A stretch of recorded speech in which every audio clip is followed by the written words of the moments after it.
नमस्कार विद्यार्थी मित्रांनो, आपल्या MPSC PIQ base 1 mark fix series मध्ये स्वागत आहे। आज आपण नाही का जे राज्यसेवा पूर्व परीक्षा 2026चा जे पूर्व परीक्षेचा पेपर झालेला आहे त्यामधील जे म्हणजे यावर्षी जे पेपर होता त्याबद्दल चर्चा करणार आहे। नेमकं पेपर कोणत्या टाईपचा होता आणि आपण यामध्ये कुठं चुकाले पाहिजे आणि किती क्वेश्चन नाही का टफ होते बा जे आपल्याला चुकणं अपेक्षित होतं विद्यार्थी म्हणून ते क्वेश्चन मी घेतलेले आहे। हे बघा, मी हिस्ट्री मधले 6 शीट मांडण्यात आलेले आहे आणि हे कोणते क्वेश्चन आहे मी ते तुम्हाला नाही का वाचून सांगतो, फक्त तुम्हाला क्लिक होईल किंवा कोणता प्रश्न होता। तर हे जर हे कसं यावर्षी नाही का आयोगाचं जे पेपर सेटर आहे एक कंबाईंड ग्रुप बी मेन झाली ते आणि आता जी राज्यसेवा पूर्व परीक्षेचा एकच आहे, कारण की त्यांनी नाही का फार म्हणजे छोट्या छोट्या गोष्टी चुकवलेल्या आहे, स्मॉल, जिथं आपण नाही का लक्ष देत नाही। खरं म्हणजे आपण त्याला बरोबर धरतो किंवा एक्झाम टाइम मध्ये आपल्याला एवढं क्लिअर होत नाही त्याबद्दल किंवा आपल्याला वाटतच नाही चुकीचं आहे, परंतु असे क्वेश्चन आयोगानं चुकवलेले आहेत। जेणेकरून काय होते माहिती आहे का, त्यांचा एकच माइंडसेट आहे की कट ऑफला नाही का खाली आणायचा आहे, त्यांचा एवढाच उद्देश आहे। कारण की कट ऑफ जे आपण 116 पर्यंतच आहे त्यांना कुठेतरी नाही का दोन डिजिट मध्ये नाही का लावायचा काहीतरी प्रयत्न होता त्यांचा आणि नक्कीच ते सक्सेसफुल झाला त्यांचा। जागा जी आहे जागा सुद्धा वाढू शकतात, कारण की सध्या जवळपास वाटते मला 87 आहे, 300 प्लस होऊ शकते ते आणि कट ऑफ वर नक्की परिणाम होणार आहे। कारण मागच्या वर्षीचा जे कट ऑफ आहे 116 ते तुम्ही गृहीत नका धरू, त्याचं कंपॅरिझन करू नका, कारण की हे एक्झाम हे पेपर जो आहे फार वेगळा होता या टाईपचा। आणि त्यानंतर यामध्ये जवळपास जसं पूर्वी ऑब्जेक्टिव्ह होतो तर त्यामध्ये जवळपास किती 2.5 लाख स्टुडंट बसत होते, परंतु आता जर तुम्ही पाहिलं 1,43,000 जवळपास आहे, म्हणजे 1.5 लाखाच्या जवळपास स्टुडंट आहे। आणि त्यामध्ये जेव्हा मी पाहिलं ना ऑब्सेंट एवढं प्रमाण आहे ना की जवळपास नाही का 24 मुलं जर एका रूम मध्ये असेल तर 10 ते 12 जण मला ऑब्सेंट दिसले यावर्षी। कारण की त्याचा पॅटर्न कसा आहे, मुलं ऑब्जेक्टिव्ह पॅटर्न करत होते, डायरेक्ट शिफ्ट होत नाही डिस्क्रिप्टिव्हला, कारण की ज्याचं वय जास्त आहे ना, समजा अटेम्प्ट जास्त आहे तर खूप जबाबदारी असतात आणि लगेच शिफ्ट होणं सोपं नसतं। नवीन मुलांना काही वाटत नाही, ते 1-2 वर्ष दिली असेल तर त्यांना ते शक्य होऊन जाते परंतु जुनियर स्टुडंटला थोडं टफच जातं, कारण की दिवसेंदिवस कसं रिस्पॉन्सिबिलिटी सुद्धा वाढत असते, इतर गोष्टी असतात, त्यामुळे बरेच मला वाटत आहे की 1 लाख जे मॉब होता ते कमी झाल्याचं प्रमाण दिसत आहे। आणि मी सुद्धा नाही का माझे मार्क्स सांगतो तुम्हाला, मी पेपर 2024चा जो ऑब्जेक्टिव्हचा आहे ते लास्ट दिला होता मी, जवळपास मी 3 मेन्स दिल्या राज्यसेवेच्या, ती सुद्धा दिली। ती राज्यसेवा मेन्स जी आहे 24ची ते माझी 12 मार्कांनी राहिलेली आहे। आणि मी जी 25 जे डिस्क्रिप्टिव्ह झाली ना 25 आणि 26ची 25ची दिली नव्हती मी, कारण की आपल्याला काही शक्य नाही होत त्या येणं दिली नव्हती, परंतु 26ची मी दिली, परंतु सहज म्हणून दिली की कंबाईंडले जात हवा, कंबाईंड फोकस आहे आपला, तर कंबाईंडला एक टच म्हणून तर ते दिली। परंतु मलाही पेपरमध्ये असं जाणवलं की यामध्ये खूप चुका आहे आणि यामध्ये पीआयक्यू तर आहेच, पीआयक्यू अनालिसिस काही लॉजिक आहे, परंतु काही गोष्टी आपण जनरल जे म्हणत असतो बरोबर गृहीत धरायचं चुकीचं धरायचं, तर हे यामध्ये थोडं त्यांनी कन्फ्युजन केलं। काही डाटा इतका त्यांनी विचारला की जे आपण पाठ करू शकत नाही ते आपण बरोबर गृहीत धरतो, ते तुम्हाला प्रश्न सांगणारच आहे मी आणि लक्षात घ्या, माझे जीएस मध्ये जे आहे ना 105 मार्क येत आहे आणि GS2 मध्ये मला जवळपास 135 प्लस आहे काहीतरी, परंतु हे काय सांगण्याचा उद्देश हेच आहे की मला खूप अनुभव, म्हणजे मी खूप एक्झाम दिले हे मला 3 राज्यसेवा दिल्या, कंबाईंड मेन्स दिल्या मी 10 प्लस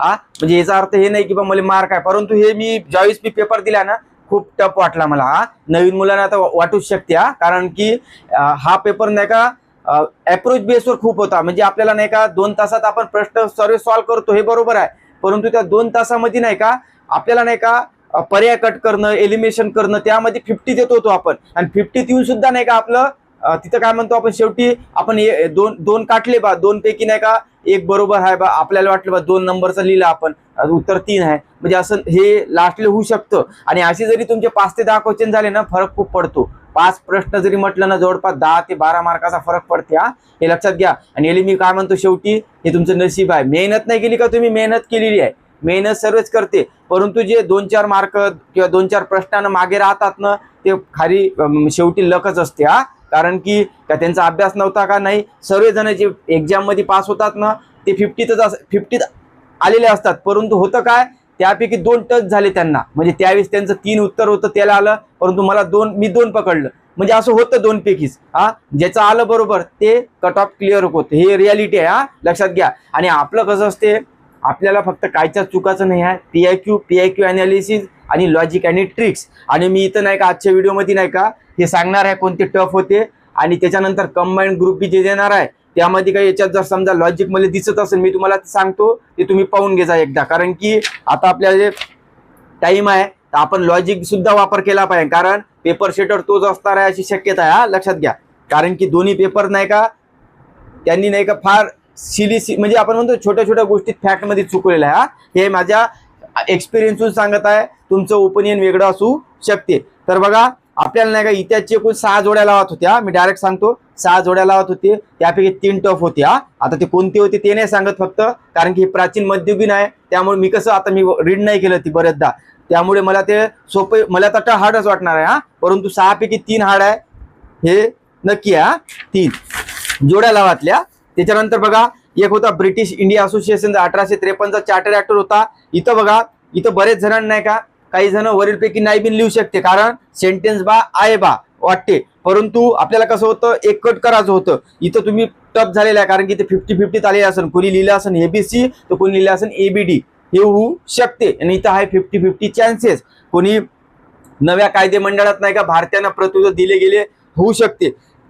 आपण तिथं म्हणू शकतो की 1853 मध्ये भारतीयांना दिलं असेल का, कारण की असं म्हणजे कसं आता हे कायदा आपण जास्त रीड करत नाही, आलेले आहे प्रश्न परंतु आपण इतका मायक्रो लेवलवर जात नाही, जसं आपण 1909, 35 आणि 1919चा करतो त्या तुलनेत करत नाही. परंतु ज्यावेळेस पर्याय पाहतो ना आपण इथं 50 देणं अपेक्षित होतं आणि ते समाप्त करण्यात यावा, मीट अबकारी कर, इथं डाऊटफुल येऊ शकते कधी कधी आपण मीटवर असू शकते का असा प्रश्न होऊ शकते, हे तुमचा डाऊटफुल म्हणता. इथं कोणी बरोबर आले असेल कोणी चुकली असेल हे टफ मध्ये जाते.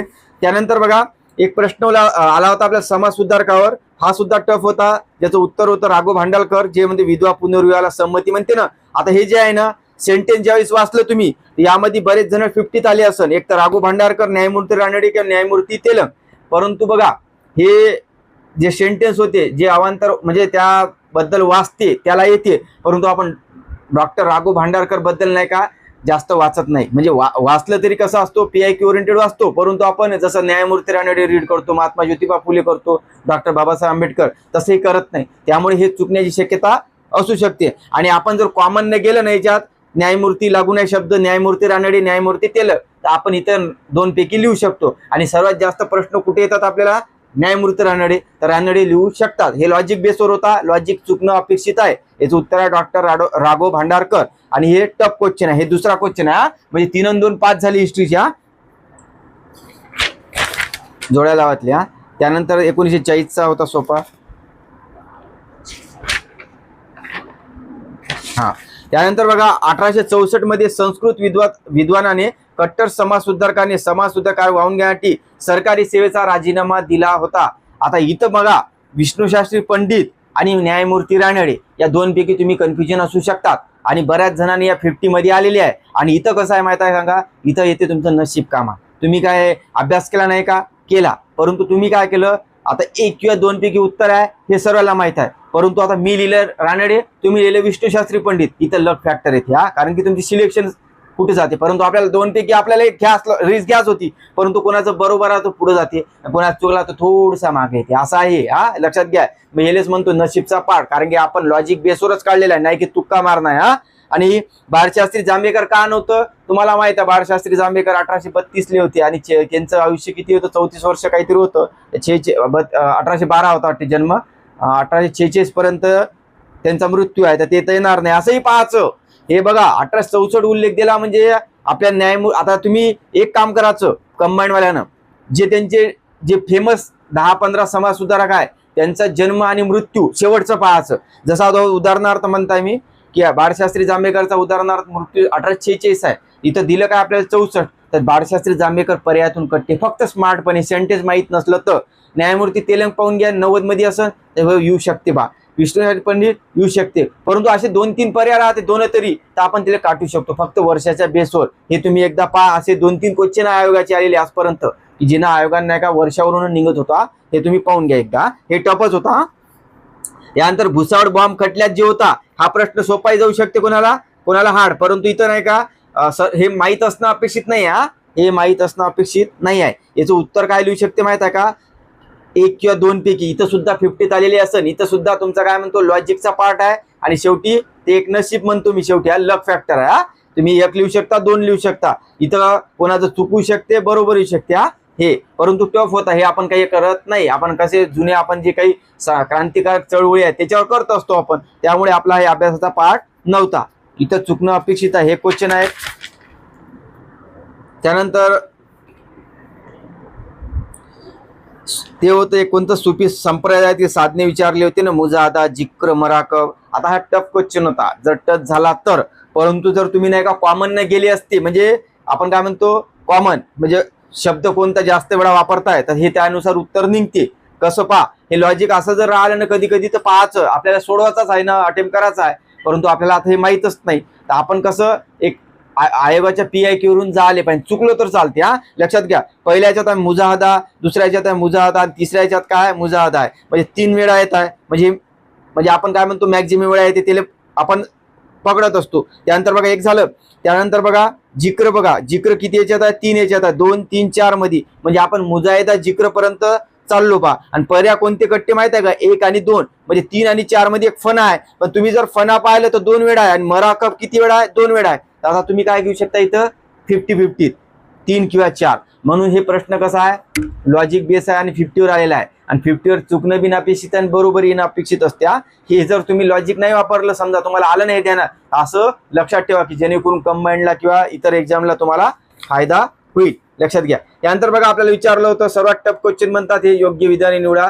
जसं आपल्याला युरेनस बद्दल विचारलं होतं ना 61. आता युरेनस बद्दल नाही काय 30 उपग्रह आहे हे आपण पाहिलेलं असतं, म्हणजे वाचताना प्लुटो गिटोवर प्रश्न होता तर त्यावेळेस पाहतो, परंतु इथं काय विचारलं आपल्याला योग्य, तर आपल्याला माहित होतं की बाई ए चुकीचं आहे, ते ए चुकीचं आहे तर एकच ऑप्शन होतं खरं म्हणजे. कारण की युरेनस त्यांना काय अपेक्षित होतं, तुम्हाला बाकीचे भूतग्रह किती मिलियन अंतर आहे हे काहीच त्यांना नव्हतं. युरेनस, नेपच्यून, त्याच्यानंतर ते आपल्याला काय म्हणते बुध, शुक्र याच्यावर प्रश्न आलेले आहे ऑलरेडी. म्हणजे आपण काय करत असतो जागतिक भूगोलमध्ये ते इतकं तरी करतो कोणते उपग्रह आहे किंवा त्यांची काही वैशिष्ट्य आहे, पूर्वेकडून कोण म्हणजे फिरते पश्चिमेकडून कोण फिरते, त्यांची नावं, कोणता ग्रह कोणता आहे वैशिष्ट्य आहे त्यांची आली, याच्यावर विचारते. म्हणून हा क्वेश्चन नाही का आले पाहिजे, किंवा जर समजा आपण नाही वाचलं सध्या तर हे टफ जाते प्रश्न, लक्षात घ्या. आणि फ्रेम पाहिला का तुम्ही त्याचं, ए बरोबर दिलं, BC बरोबर, AC बरोबर नाही आणि BC बरोबर नाही, पहा आहे का. आणि याच्यामध्ये त्यांनी उत्तर काय दिलं, AC बरोबर नाही आणि BC बरोबर नाही. हे फॉर्मेट थोडं लक्षात ठेवा. इथं कसं होतं, त्यांना अपेक्षित होतं की तुम्हाला युरेनस माहित आहे हे. त्याच्यानंतर बघा हे बाकीचे 2 सेंटेन्स कसे असते माहित आहे का. आता जर तुम्हाला हे प्रश्न असे आले असते की खालीलपैकी कोणतं योग्य आहे, तर आपण काय केलं असतं, बुध ग्रहाचं जे अंतर आहे 58 मिलियन आहे, आणि खालचं प्रजापतीचं दिलेलं आहे 44-95, तर हे आपण विद्यार्थी म्हणून आकडा लक्षात राहते का, तर नाही. तर अशा याचं कधी चुकवायचं नाही, याला बरोबरच धरायचं. म्हणजे होतं कसं माहित आहे का, ज्यावेळेस तुम्ही नाही का अशा गोष्टी म्हणजे तुम्ही काटत आहे हे चुकीचं आहे 58 मिलियन, इथे म्हणजे 57 आहे, म्हणजे तुम्ही हे वाचू नये असा अर्थ होतो. म्हणून ज्या गोष्टी विद्यार्थी म्हणून आठवण राहत नाही त्या गोष्टी बरोबरच धरायच्या, आणि ज्या गोष्टी नाही का आपल्याला वाटत आहे की PIQ ओरिएंटेड आहे तिथं तुम्ही तुमचं ज्ञान वापरा, जिथं ज्ञान वापरायचं आहे, जिथं तुम्हाला एलिमिनेशन करायचं आहे ते करायचं, पण जिथं नाही आहे तिथं तुम्ही त्याला बरोबर पॉझिटिव्ह जायचं. असे मी काय म्हणतो, असे तुम्ही फक्त 1-2 नका पाहू, ज्यावेळेस तुम्ही मल्टिपल क्वेश्चन सोडवताना या टाईपनं तर तुमचे मॅक्झिमम बरोबर येत असते, काही चुकत बी नसते. काही चुकत बी नसते, काही बरोबर बी नसते. नाही तर तुम्ही म्हणसाल फक्त हेच क्वेश्चन मी एकाच क्वेश्चनला पाहतो, तसं नसते. आपण कधी बी लॉजिक बेस PIQ नुसार गेलो पाहिजे, कारण की असे प्रश्न काही न्यू स्टुडंट सोडू सुद्धा नाही, स्किप करतात. स्किप करायचं नाही आपल्याला 1/4 आहे, 1/4 निगेटिव्ह आहे, आणि 1/4 निगेटिव्ह मध्ये कसं असते, जर उदाहरणार्थ सांगत आहो मी, जर तुमचे 20 प्रश्न, आता तुमचा 80 अटेम्प्ट आहे बरोबर आहे, तुम्ही 20च सोडवले, एक लक्षात घ्या अटेम्प्ट बद्दल. बघा तुम्ही आता 80 सोडवले, 20 तुम्ही सोडवले नाही, तुम्ही म्हटलं आता मी 80 अटेम्प्ट देऊन बाहेर आलो, परंतु पहा तुम्ही 20 पैकी तुमचे जर 4 बरोबर आहे, 16 चुकले, मी मॅक्झिमम म्हणत चुकले, तर म्हणजे तुम्ही इथे निगेटिव्ह जात नाही, पहा 0 मार्क, तरी तुम्हाला 0च आहे ना ते 20 ठेवून. तर तुमचं असं होणार आहे का की तुमचं 4च बरोबर येईल, काय तुमचे 20 चुकणार, असं होणारच नाही आहे. आणि ज्यावेळेस तुमचे 20 चुकत आहे म्हणजे तुम्ही MPSC मध्ये नवीन आहे, तुम्हाला माहितच नाही PIQ काय आहे. कारण की आपण हे जे लॉजिक मारत असतो ना PIQ बेसवर, आपले जरी सांगतो ना 10 चुकले 10 बरोबर, तरी आपले बरेच मार्क येते. पहा 7.5 मार्क येते. जर मी काय म्हणतो तुमचे 12 चुकले ना 8च बरोबर आहे, तरी तुम्ही लॉस्ट नाही आहे, तुम्ही काहीतरी मार्क इन्क्रीज करताय. जवळपास बघा, जर तुमचे 12 बरोबर असन, सॉरी 8 बरोबर असन 12, तर किती कटा लागले? 3. 3 म्हणजे 5. 5 दोन्ही 10 वर लागले, म्हणजे तुम्ही 10 प्लस चालले. हे अटेम्पचा खेळ आहे, हे रिक्स घ्यास लागते आपल्याला. जर तुम्ही रिक्स घेत नसन तर तुम्ही राहसान बाउंड्री पशी. मग सेकंड आन्सर की मग कसं होते माहिती आहे का? इन का आउट याच्यातच कन्फ्युजन राहते. हे बरेच जण करत नाही अटेम्प. मग ते अटेम्प मध्ये माझे निगेटिव्ह कटले तर निगेटिव्ह कटत असते, परंतु आपण लॉजिक बेसनं जातो ना. आणि जे स्टुडंट पास होतात ना, हे वापरतच हे लॉजिक ट्रिक्स, याच्याशिवाय निघत नाही एक्झाम पूर्ण. एमपीएससी ची एक्झाम कोणती असो, कंबाईन असो की राज्यसेवा असो, 55 ते 60% अभ्यास आणि बाकीचं तुमचं लॉजिक ट्रिक्स हेच असते कामा. जे म्हणत असेल ना मला 70 मार्क भेटले, आता मला कंबाईन मध्ये 71 मार्क होते, 24 मागं पण 60 होते. मी जर म्हणत असेल मला 71 मार्क नाही का, मी अभ्यास करूनच घेतले, हे चुकीचं आहे. हे भेटत नसते आपल्याला. काही 55-60 मार्क घेत असतो आपण आणि बाकीचे लॉजिकवरच सोडत असतो. हे म्हणजे रिक्स, आणि रिक्स येते कोणत्या याच्यावरून? PIQ वरूनच, हे लक्षात घ्या. आता हे एक सांगितलं. त्यानंतर बघा, आपल्याला हवामान अभ्यासक विचारलं होतं RL सिंग, बरोबर आहे. हे चुकणंच अपेक्षित होतं. इथं तुम्ही काय करता माहित आहे का? इथं 10, 7, इथं 10 उत्तर दिले ना, तर आपल्याला हे माहीत नसते, लक्षात घ्या. इथं आपण काय करत असतो, सर्वात कमी. आणि बघा, असा प्रश्न आला कधी तुम्हाला भविष्यात बिन कोणताही असो जे वाचण्यात नाही आहे, तर सर्वात कमी आणि सर्वात जास्त काटून टाकायचं. जसं 7 आणि 10 हे काटायचं. इथं जरी आपल्या लॉजिक चुकलं चालते, कारण की जी मुलं पास होतात ना, हे असेच लॉजिक वापरत असते. म्हणजे कमी आहे आणि जास्त आहे, मंदातलं 8 आणि 9 पैकी त्यांनी मारत असते. मग ह्याच्यात चुकलं तरी चालते, कारण आपण सर्व सोबत. नाही तर तुम्ही म्हणसाल मी 10 लिहिलं मग बरोबर आहे, पण इतर लॉजिक तुमचे चुकतात. हे मी जेन्युनली सांगत आहे आणि हे सत्य आहे, लक्षात घ्या. त्याच्यानंतर बघा, असे क्वेश्चन पाहून घ्या तुम्ही. ते लोकसंख्या दशवार्षिक वाढ ठाणीचं होतं, ते फार सोपं होतं, कारण की PIQ बऱ्याचदा आहे. अरवली पर्वताचाही सोपाच होता, कारण की अरवली पर्वत आपण वाचलेला आहे. PIQ मध्ये अरवली पर्वत हा सर्वात प्राचीन पर्वत आहे. वली पर्वत आहे, अवशिष्ट पर्वत आहे, हे तर आपण वाचत असतो ना. आणि सर्वात तरुण कोण आहे? हिमालय पर्वत आहे, हे तर आपण हाय सर्व हे जे पास होणारे हे माहित राहते. परंतु जर कोणी कन्फ्युजन झालं असेल तर ते होऊ शकतात. परंतु पर्याय बिन बघा ना, मल्टिपल आहे. आणि एक लक्षात घ्यायचं, अरवली पर्वत रांगात नाही का ग्रॅनाइट, जस, तांबे समृद्ध आहे का? क्वेश्चन घ्यायचा नाही, आहे का नाही, प्लसच करायचं. नाही माहित राहिलं या. आता काही मुलं कसे असतात माहित आहे का? मी 2च सेंटेन्स वाचली होती पुस्तकात, BC, बरोबर आहे असं म्हणतात. मी पाहिलेलं आहे असं म्हणून सांगतो. परंतु 3रं सेंटेन्स बघा, चित्तोडगड, कुंभलगड, रणथंभोर या ऐतिहासिक किल्ले पर्वत रांगेत आहे. आता हे असं म्हणते, यार मी ते वाचलंच नाही, मग मी हे चूक केलं. असं नाही करायचं. होऊ शकते का, असू शकते का? अरवली पर्वत राजस्थान मध्ये आहे ना, 4 राज्यात आहे ते, तर मग राहू शकते का? हो, मला माहित नाही म्हणजे मी याला कट करणार नाही. म्हणजे तुम्ही कसे चालले आयोगाच्या PIQ नुसार, त्यांना सुद्धा अपेक्षित आहे सर्व माहिती पाठ नाही. तुम्ही अप्रोच कसा लावता ते सुद्धा हे याचं असं तुम्ही पाहायचं. सेंटेन्सले ज्या गोष्टी आपल्याला पाठ आहे ना, आणि ज्यात मध्ये चुकू शकते तिथं चुकवायचं आपण, जिथं नाही तिथं बरोबर धरायचं. आता इथं जर मी असं म्हटलं असतं बघा, उदाहरणार्थ चित्तोडगड, कुंभलगड आणि रणथंभोर हे यांसारखे ऐतिहासिक किल्ले अरवली पर्वत रांगात नाही, झालं निगेटिव्ह. मग काय म्हणतो आपण? इथे थांबायचं. हे नाही आहे म्हणताय, हे असू शकते, मग हे दान चूक धरायचं. म्हणजे ते निगेटिव्ह शब्द देतात ना आपल्याला, त्यामुळे इथं आपण थांबायचं. इथं आपण हे होतं. आणि जर हे आयोगाने जर बरोबर दिले, तिथं सर्व जण चुकते जे लॉजिकवर जाणार, आणि जे पास होणार आहे ते चुकणंच अपेक्षित आहे. सर्व माहिती येणं आपल्याला अपेक्षित नाही. त्यानंतर बघा, ते अमेरिकाचं विचारलं होतं आपल्याला कोणतं, लोह खनिज खान, हे आपल्याला चुकणंच अपेक्षित होतं. इथं तुम्ही 50त आले असन. खास एक कोणी लिहिलं असन मेसाबी आणि मॅग्निटोगार्स, हे तुम्ही लिहिलं असन 2 पैकी, आणि याचं उत्तर आहे मेसाबी. इथं चुकणं अपेक्षित.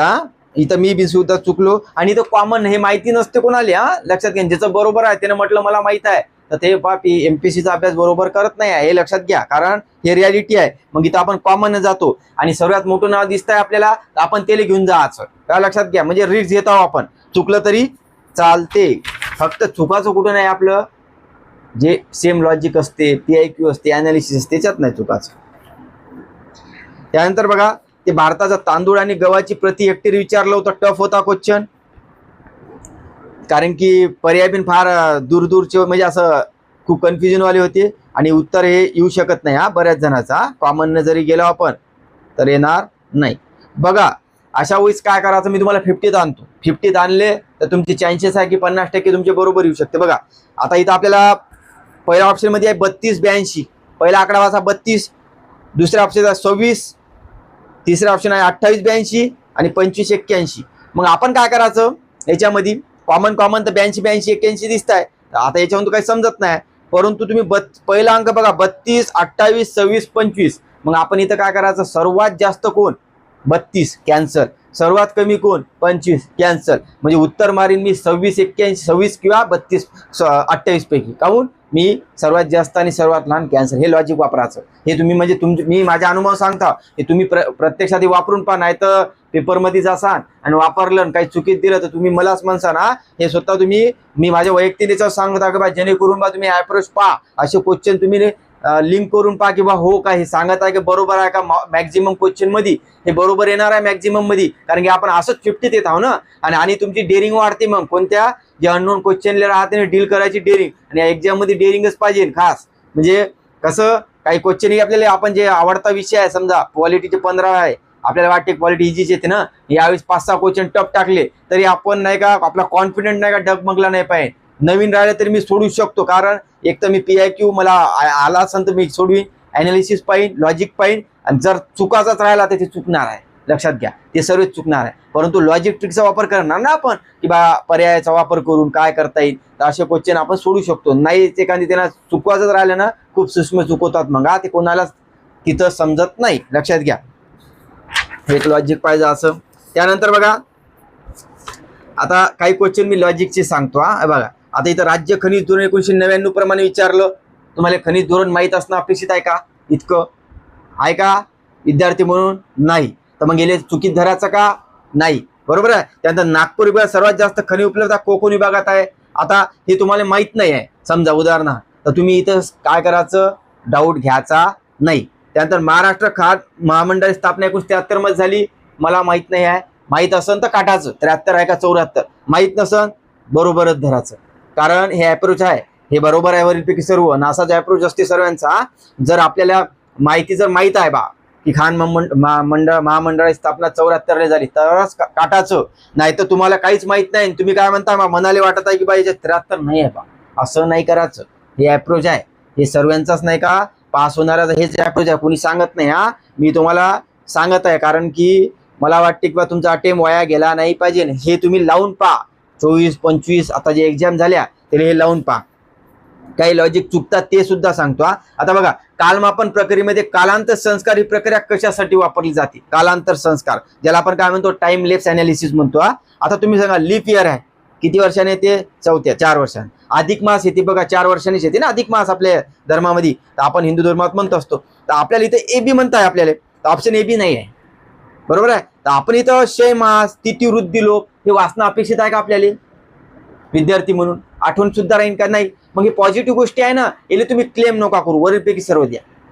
जिथं तुम्हाला माहित आहे की नाही बा तिथी वृद्धी लोप येतच नाही बा याच्यामध्ये, ते साध्या वर्षात येते, तेव्हाच ते काटाचं. आणि एवढं आपलं विद्यार्थी म्हणून लक्षात नसते कोणाचाच, हे लॉजिकनच बरोबर येते. आणि इथं वरीलपैकी सर्वच उत्तर आहे. लक्षात घ्या, मी अननोन क्वेश्चन बद्दल असाच लॉजिक वापरा, तुम्ही तुमचा फायदा होईल. त्यानंतर बघा आता आपल्याला विचारलं होतं की बा 9 ऑक्टोबर 2024 रोजी शासन निर्णयानुसार बंजारा लमाण जे तांडा भागासाठी ग्रामपंचायत स्थापनासाठी किमान किती लोकसंख्या आवश्यक आहे. आता तुम्ही जर हे पाहिलं असन, आपण जे ग्रामपंचायत स्थापन करत असतो तिथं लोकसंख्या असते 600, बरोबर आहे, 600. आता इथं 600 आहे.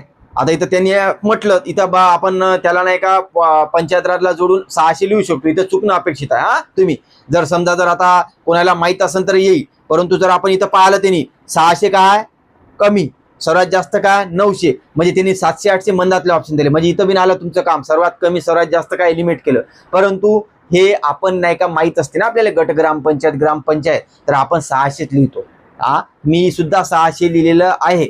परंतु हा अप्रोच तुम्ही माहितीच्या याच्यावर नाही वापरायचा, जिथं तुम्हाला वाटत आहे की बा माहिती नाही आहे अशा विषयी वापरायचा. सर्वात कमी सर्वात जास्त कॅन्सर. काही ठिकाणी बरोबर चुकणार आहे, काही ठिकाणी बरोबर येणार. हे टफ क्वेश्चन आहे. त्यानंतर हरितगृह वायूचा सोपाच होता तो. त्यानंतर ते बायोम जी संकल्पना आहे राज्यसेवावाले वाचत असते.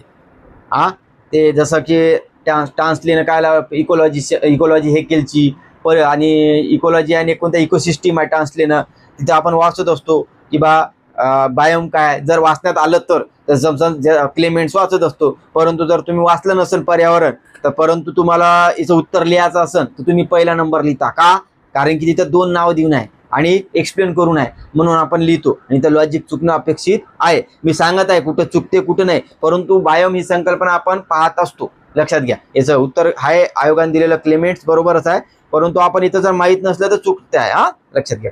त्यानंतर मॉन्ट्रियल करार आहे. मॉन्ट्रियल करार पर्यावरणासंबंधी याच्यावर प्रश्न आलेले आहे, परंतु इथं काय होते माहित आहे का, पहिले सेंटेन्स सरळच माहित आहे बरोबर आहे म्हणून जे अभ्यास करते. हा परंतु आता त्याला काय करते माहित आहे का, वरीलपैकी सर्व नाही का थोडं टफ करते ये, कारण की आपण तिथं काय करतो, आपण जरी वाचतो मॉन्ट्रियल करार पण आपल्याला माहित राहते ओझोन थराचा ऱ्हास आहे, परंतु आपण काय म्हणतो इतर गोष्टी राहू शकते का, तर मग इथं कसं आहे आपल्यावर डाऊट येते आपल्यालाच आपल्या निर्णयावर की आपल्याला माहित राहते पहिला आहे. तर दुसरं कसं म्हणते पृथ्वी आणि पर्यावरण संरक्षणासाठी परिस्थिती संतुलन जैविकता कार्य करते. इथं किती बड्या सांगलेल्या त्यांनी परिस्थिती की संतुलन आणि जैविकता समृद्ध, म्हणजे आपल्याला काय करते पर्याय आपल्या मनावर भारी करते खरं सांगा म्हणजे. आणि इथं कोणी चुकली असन आणि ज्याला 100% माहित आहे त्याने ए लिहिलेलं आहे. हा लक्षात घ्या, इथं 50-50 चान्स आहे, ए किंवा वरीलपैकी सर्व. ए कोण लिहिणार आहे माहित आहे का, ज्याला 100% माहीतच आहे ते, आणि ज्याला आपण पर्याय वाचला ना तिथं चुकण्यावर काही वाटत नाही. ध्वनी अभ्यास, धुरातील प्रदूषणाचा अभ्यास हे सगळे पॉझिटिव्ह वाटतात, आणि इथं वरीलपैकी सर्व गेले असेल, बरेच जण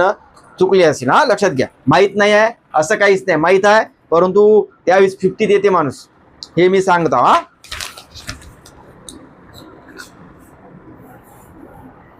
त्यानंतर बघा आपल्याला याच्यावरच विचारलं होतं मॉन्ट्रियल करार खालीलपैकी कोणतं बरोबर नाही. आयोगाने एक उत्तर दिलं फक्त, इथं सर्वजण चुकू शकत्या. 1992 मध्ये काय बरोबर नाही विचारलं होतं चुकीचे.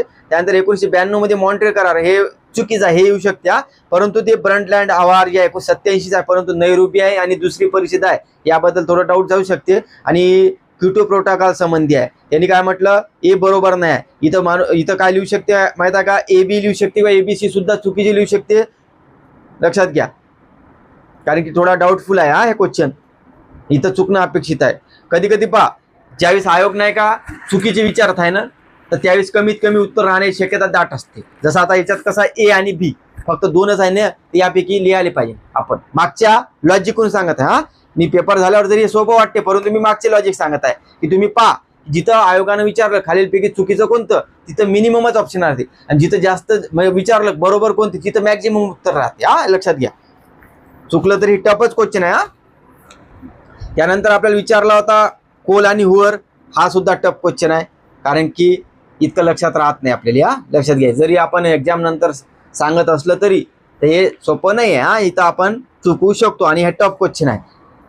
त्यानंतर बघा राष्ट्रीय लोकसंख्या धोरण कंटिन्यू येत राहते, प्रीला मेन्सला राज्यसेवेचा फेवरेट टॉपिक आहे. हा ज्यावेळेस मी ही मेन्स दिली होती कोणती 22ची बी, HRD मध्ये पहिलाच प्रश्न होता आहे की राष्ट्रीय लोकसंख्या धोरण बद्दल, आणि पहिलं जे विधान आहे ते जसं तसं होतं तिथं काय 20 वर्षानंतर. इथं नाही का जर कोणी वाचलं नसेल रिव्हिजन ते बरोबरच धरते, कारण की इथं 21 वर्षावर नाही का आपण काय म्हणतो 18-21 असं वाचत असतो, रँडमली वाटते बरोबर आहे. इथं ज्यांचं पाहिलं नाही त्यांनी PIQ त्यांचं हे चुकलं असेल, कारण की हा क्वेश्चन जसा तसा रिपीट आहे. हा लक्षात घ्या, दुसरं सेंटेन्स सरळच माहित आहे, फक्त पहिलं सेंटेन्स असं होतं ना त्याच्यात असं वाटलंच नसतं, असं वाटतं की बा जनरल आहे की चुकच नाही, म्हणजे चुकीचं वाटतच नाही नवीन आहे.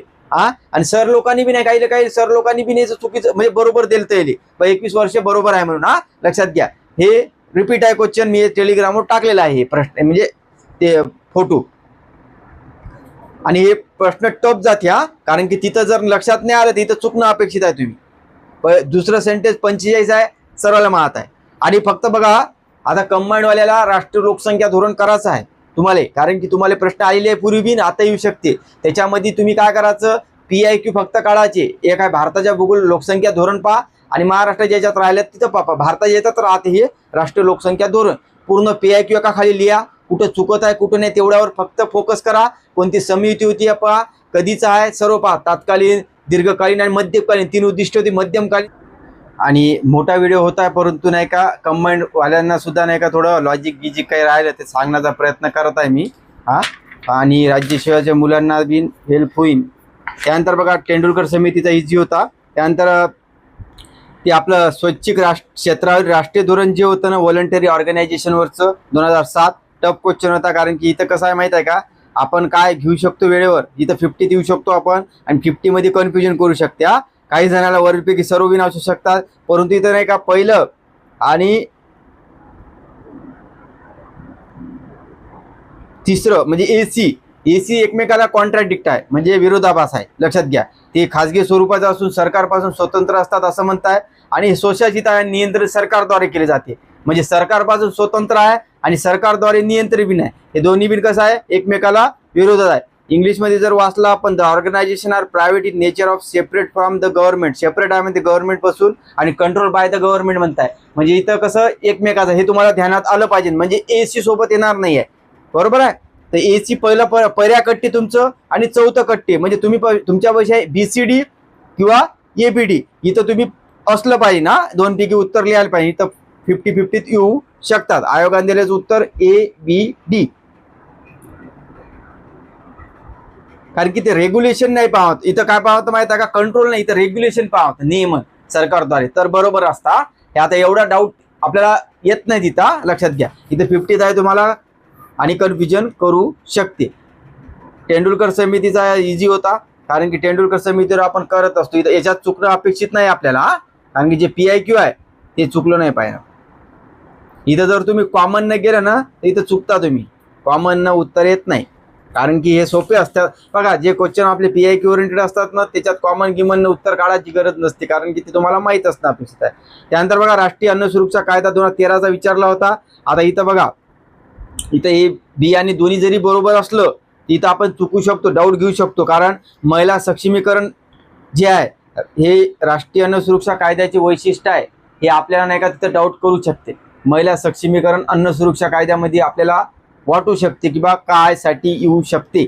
आपण त्याला काय करू शकतो, कट मी केलेला आहे, मी चुकलेला आहे इथं सांगत आहे. आणि राज्य अन्न आयोगास या कायद्याचे आता आपण इथं काय डाऊट घेऊ शकतो, राष्ट्रीय अन्न सुरक्षा आहे बा, याचं निरीक्षण कंट्रोल आणि म्हणजे याचं रिव्ह्यू मॉनिटरिंग आणि इम्प्लिमेंटिंग कोण करू शकते असं वाटते.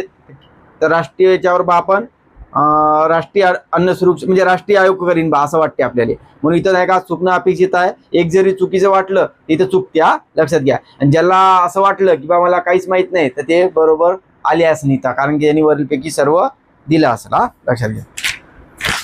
पण माहीत असलं तर चुकते. त्यानंतर ते विचारलं होतं आपल्याला, डेव्हिड पियर्स आणि जेरमी वॉरफॉर्ड मानवनिर्मित भौतिक भांडवल. टफ क्वेश्चन होता हा, चुकणं अपेक्षित आहे किंवा कारण की याच्यात लॉजिक काही नसते, त्याच्यात माहीतच पाहिजे.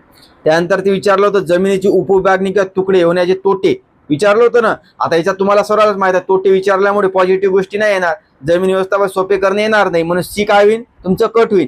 कारण की आपण वाचून नसलं तरी आपल्याला पहिला आणि चौथा पर्याय कटला. आता कॉमन आहे तुम्हाला AD भेटत आहे, जमिनीची नासाडी म्हणजे निगेटिव्ह आहे, कमी उत्पादन निगेटिव्ह आहे. आता प्रचंड बेरोजगारीवर नाही का आपण डाऊट घेऊ शकतो किंवा बेरोजगारी आहे ना प्रचंड, तर बेरोजगारीचा प्रकार कायसाठी येत आहे बा असं वाटू शकते.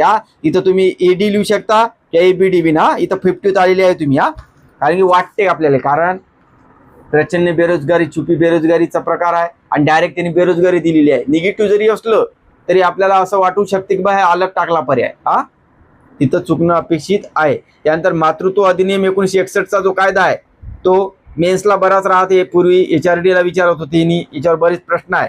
परंतु आता इथं बघा, इथं काय विचारलं, अयोग्य, बरोबर आहे, याचं उत्तर आहे BC. आता अधिनियम बाळ जन्म 6 आठवड्याची रजा अनिर्वाय आहे.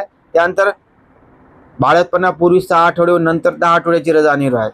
किमान संख्या, आता C चुकच असते, कारण बघा या आधी कर्म किमान संख्या विचारात न घेता म्हणताय, या सर्व आस्थापना लागू आहे. विचारात न घेता निगेटिव्ह करत आहे ना, किमान संख्या तर असलीच पाहिजे ना, काहीतरी ठरवणार आहे त्यांनाच लागू होणार आहे कायदा. इथं तुम्हाला C तुम्हाला माहित होतं की 100% चूक आहे आणि असा पर्याय एकच होता BC, बरोबर आहे का. म्हणजे तुम्ही आता जर आपण समजा याच्यात चुकलो असेल तर तुम्ही असं पहा की बा नेमकं काही हिंट देत आहे का बा प्रश्नातच असं, आणि आयोग देते काही क्वेश्चन मध्ये हिंट देते की तुम्ही इथं करा, कारण की 61चा कायदा तुम्ही वाचणं अपेक्षित नाही आहे पूर्ण, बरोबर आहे. फक्त आपल्याला याची जर PIQ आता तुम्हाला माहित आहे जे फ्री देणारे आहे 61चा कायदा आहे, जर तुम्ही HRD जे आहे तुमच्याविषयी असेल ना जुनं घ्या आणि त्याच्या फक्त हे कायदा पाच जे येत आहे 2-3 तुम्ही प्रश्न जरी पाहिले ना सॉल्व्ह, त्या कायदा वाचायचा नाही आपल्याला. कायद्यात जरी जाऊन आपण पाहत असन ते आपलं चुकीचं आहे, कारण की एवढं आपल्या लक्षात राहणं अपेक्षित नाही, परंतु इथे हिंट दिल्यामुळे हे सोपं आहे. त्यानंतर सामाजिक सुरक्षा उपाययोजना विचारलं होतं ना, 2 प्रमुख प्रकार.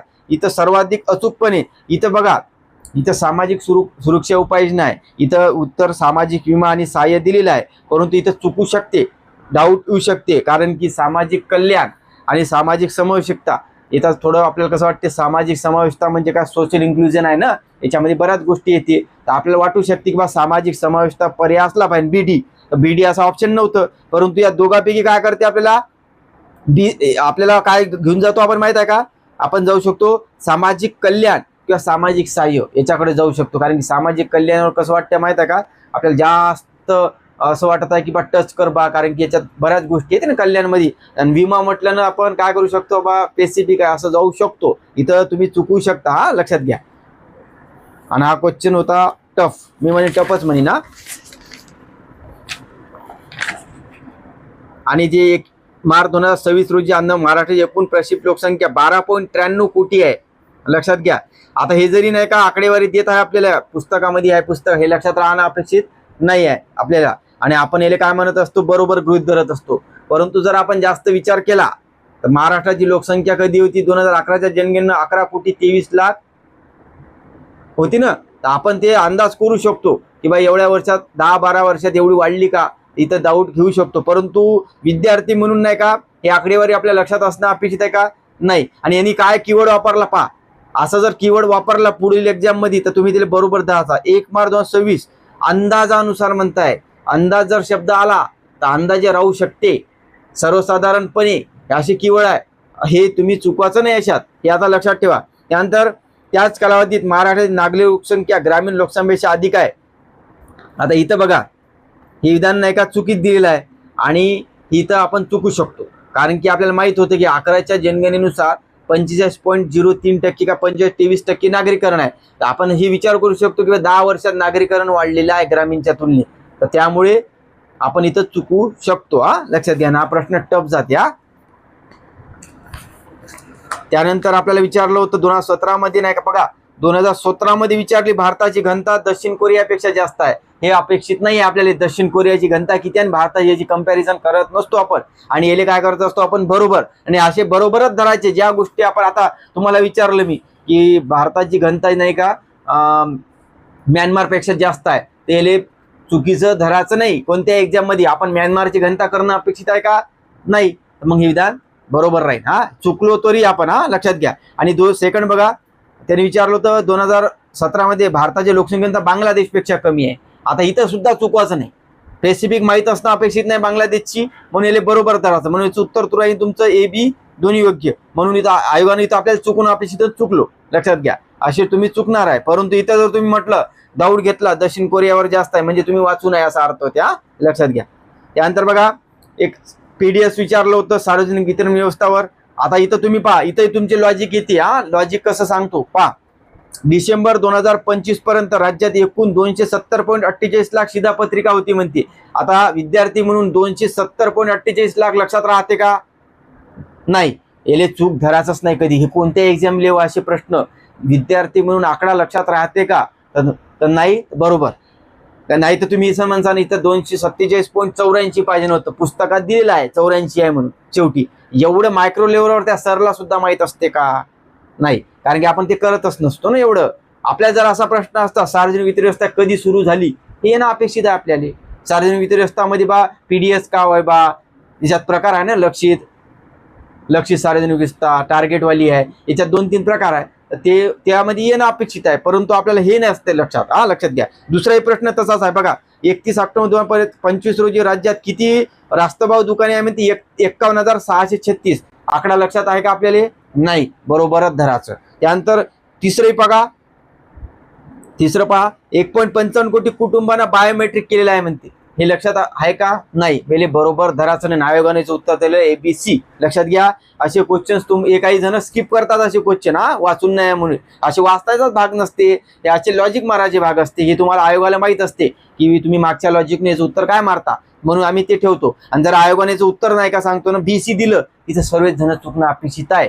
नाहीतर तुम्ही लिहिलं बा मी BC लिहिलं बा, समजा उदाहरणार्थ माझ बरोबर आहे, फक्त तुम्ही याच प्रश्नासाठी बरोबर आहे सांग, बाकीचे क्वेश्चन तुमचे चुकणार कारण की तुमचा अप्रोच चुकत आहे. म्हणून हे पेपर कसा होता माहिती का, अप्रोच बेसवर होता. PIQ अनालिसिसवर तुमचं काम करायचंच तुम्ही, लॉजिक याच्यात चुकायचंच नाही. परंतु हे जे लॉजिक बनत असतो हे लॉजिक असे लावायचे तुम्ही. जर लागत नसेल तर तुम्ही पहा एकदा, लक्षात घ्या. आणि सायन्स टफ होतं यावेळेस. सायन्स बघा इथे इकॉनॉमिक्सचे पण दिलेले आहे क्वेश्चन, टफ हे होतेच. मी मिनिमम पकडले 38 ते 40 चुकणंच अपेक्षित आहे पेपरामध्ये. जर माध्यमाचा अपरांतक जे उच्चारलं होतं आपल्याला सायन्सचा, ऋण आहे का धन, टफ क्वेश्चन आहे, हे लक्षात राहत नाही आपल्याला. लक्षात घ्या.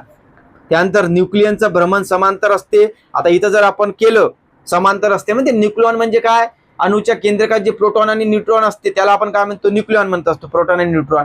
आणि समांतर आहे म्हणते, इथं आपण जातो असतो काय, न्यूट्रल असण्यावर, म्हणजे समांतर आहे म्हणजे स्थिर असण्यावर जास्त भर देतो. पण याचं उत्तर एक दिलेलं आहे आणि इथं चुकणंच अपेक्षित आहे. 2 क्वेश्चन टफ आहे.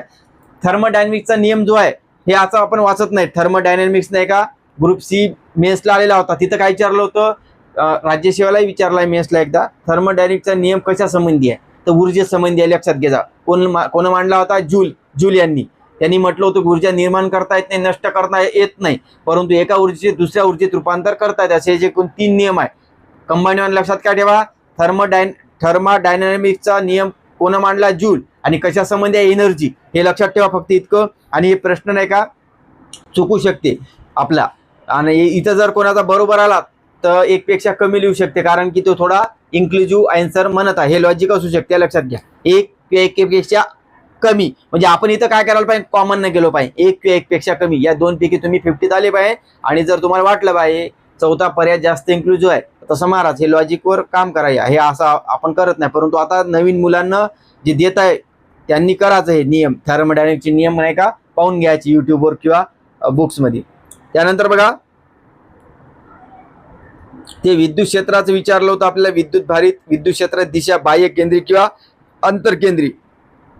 हे काय आपण तिथं अभ्यास करत नाही, हे फार सूक्ष्म विचारले त्यांनी डेफिनिशन कन्सेप्टवर, इतकं काही करत नाही आपण.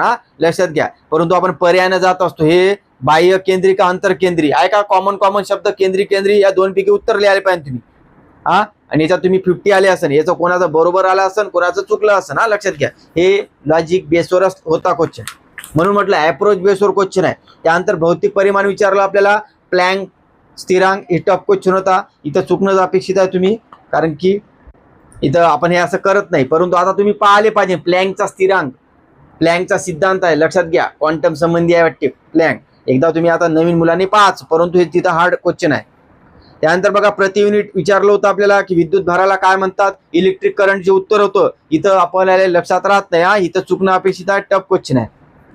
तंतुकणिकावर प्रश्न होता, हे येऊ शकते कारण की ऑलरेडी याच्यावर प्रश्न विचारले आहेत, हे आपण करतो PIQ वर. त्याचं पाहता बघा अपोमेक्सिस जे आहे एक प्रकारचे पुनरुत्पादन आहे ज्यामुळे याचा विकास होतो. आता अपोमेक्सिस कोणाला माहित नसते खरं सांगणं म्हणजे, पेपरमध्ये गेल्यावर आपण एवढं करत असतो का, नाही. आपल्याला तंतुकणिकाच माहित नसते वेळेवर, आठवण नाही येत, तर बाकीचं तर नवीनच आहे आपल्यासाठी. परंतु आपण लॉजिक सांगत आहे मी. लॉजिक बिन लक्षात घ्या. मी काय म्हणता, कंबाईनवाले आणि राज्यसेवाले इथं आपल्याला उत्तरच मारायचं आहे.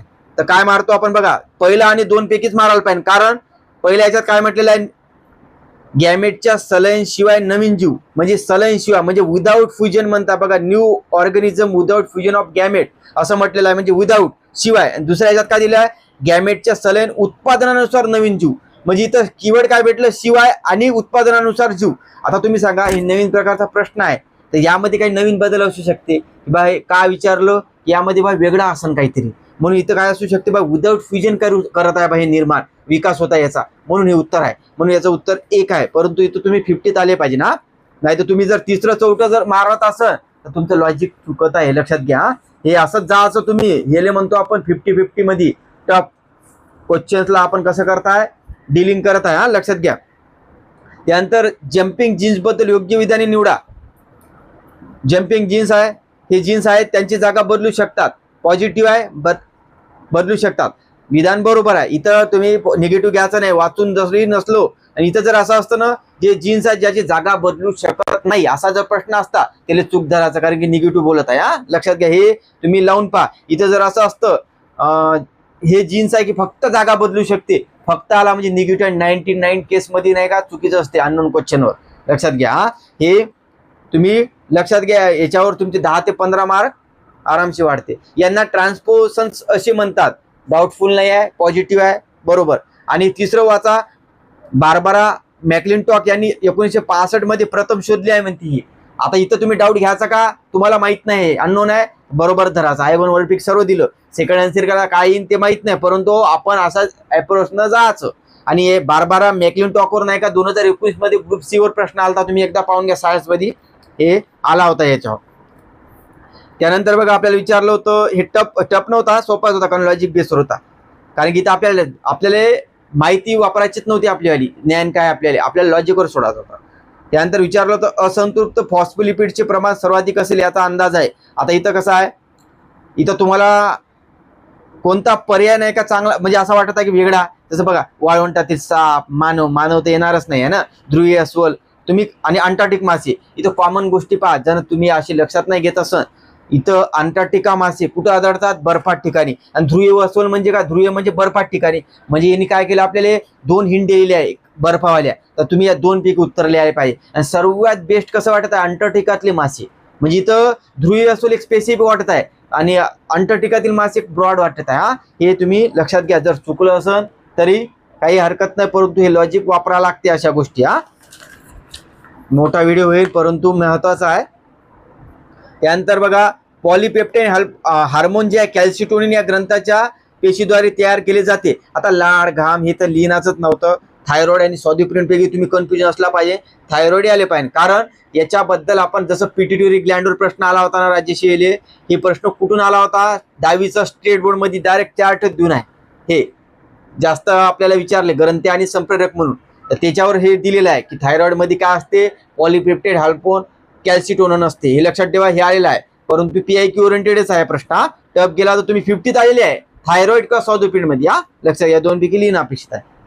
त्यानंतर बघा, HIV संसर्ग कोणत्या टप्प्यात एड्सची लक्षणे आपल्याला जाणवतात, याच्यावर प्रश्न बरेच आलेले आहे. आणि प्रश्न सोपा आहे, कारण आपण बी नाही का नाही, यापूर्वी नाही का आपल्या ड्रग्स झालती नाही MPSCची, तिथं हा प्रश्न आला होता. तिथं HIVची नाही का HIV ज्यावेळी होत असते म्हणते, ते कोणत्या पेशीत होते, ते लिम्फोसाइट, आणि त्याचा आकार होतो टी सारखा होते. म्हणून आता प्रश्न काय विचारेन तुम्हाला, HIV लॉंग फॉर्म प्रश्न आहे, ह्युमन इम्युनो डिफिशियन्सी व्हायरस. एड्सवर बिन लॉंग फॉर्म आहे ॲक्वायर इम्युनो डिफिशियन्सी सिंड्रोम. आणि याची टेस्ट कोणती आहे, एलिझा एन्झाईम लिंक इम्युनोसोर्बेंट एसे, याच्यावर सुद्धा प्रश्न आहे. आणि कोणतं औषध वापरला ते रिटोनावीर, याच्यावर सुद्धा प्रश्न आहे. PIQ सांगत आहे मी. हा, लक्षात घ्या. आणि प्रश्न नाही का तुम्ही पाहून घ्या, आताच झाली 26 मध्ये ड्रगची, तिथे हे विचारलेलं आहे. HIV मध्ये डायरेक्ट टी लिम्फोसाइट. आणि आपण नाही का हे घेतला सुद्धा होता आपल्या बॅच मध्ये, म्हणजे बॅच मध्ये फ्री मध्येच आहे, घेतला होता.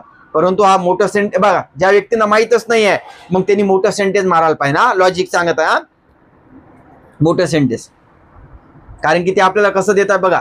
तिसरं, HIV हेल्पर टी लिम्फोसाइट मध्ये वेगाने वाढतो व या पेशीचे मोठ्या संख्येने नुकसान करतो. म्हणजे इथं इन्क्लुझिव्ह दिलेला आहे, 2 सेंटेन्स जोडलेले आहे, वन म्हणजे संयुक्त कंपाऊंडनं. आणि आपल्याला कसं इन्क्लुझिव्ह देत आहे, असे आन्सर मारायला पाहिजे. जर तुम्ही असे सोडत असाल, स्किप करत असाल, तर तुम्ही इथं चुकू शकता. हा, लक्षात घ्या. त्यानंतर नैसर्गिक हार्मोनवर विचारले, सोपा आहे, बऱ्याचदा आहे.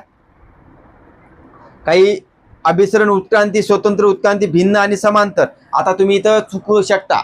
इथं कसं हे आपल्या वाचण्याचा भाग नाही आहे, परंतु इथं बघा तुम्हाला इथं त्यांनी नाही का हिंट दिलेली आहे. तुम्ही जर पाहिलं, भिन्न म्हणताय, समांतर आणि स्वतंत्र, बरोबर आहे.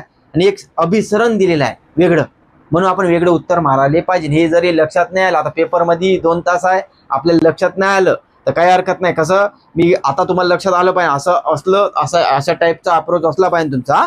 लक्षात घ्या. आता तुम्ही ते विद्युत ऋणता विचारली होती बघा, इलेक्ट्रोनिगेटिव्हिटी. आता ऑक्सिजन, नायट्रोजन आणि क्लोरीन दिलं, आणि वेगळा काय दिलं आपल्याला, फ्लोरीन, बरोबर आहे.